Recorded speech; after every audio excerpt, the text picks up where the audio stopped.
ऐसे हुई 51 शक्तिपीठों की स्थापना। ब्रह्मा के पुत्र प्रजापति दक्ष की पुत्री सती से भगवान शिव का विवाह हुआ। कुछ समय बाद दक्ष को पूरे ब्रह्मांड का अधिपति बना दिया गया। इससे दक्ष में अभिमान आ गया। वो अपने आप को सर्वश्रेष्ठ समझने लगा। एक यज्ञ में भगवान शिव द्वारा खुद को प्रणाम न करने पर दक्ष ने उन्हें अनेक अपशब्द कहे। दक्ष ने शिव को शाप दिया कि उन्हें देव यज्ञ में उनका हिस्सा नहीं मिलेगा।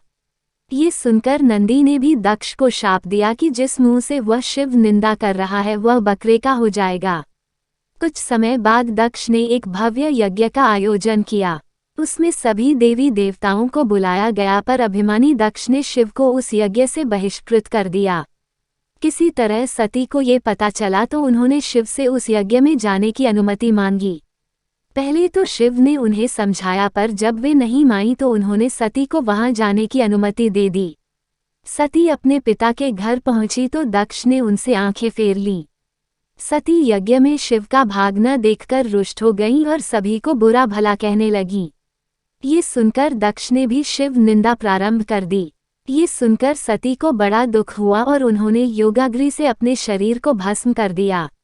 ये देखकर शिव के गणों ने दक्ष यज्ञ पर हमला कर दिया पर देवताओं ने उन्हें वहां से भगा दिया। वे शिव के पास गए और सारी घटना सुना दी।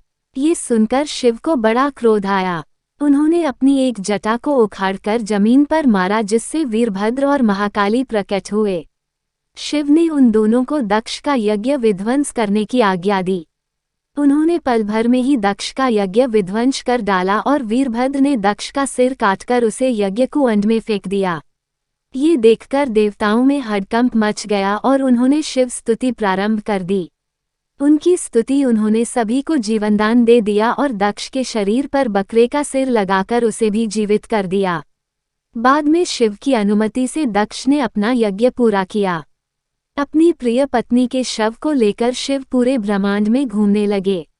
उनके प्रताप से सारी सृष्टि जलने लगी। तब विष्णु ने अपने सुदर्शन चक्र से सती के शरीर के 51 टुकड़े कर दिए। ये टुकड़े जहां जहां गिरे वहां शक्तिपीठों की स्थापना हुई। तब सती का पूरा शरीर कटकर गिर गया तो भगवान बहुत दुखी हुए और कैलाश पर जाकर एकांत में समाधि ले ली।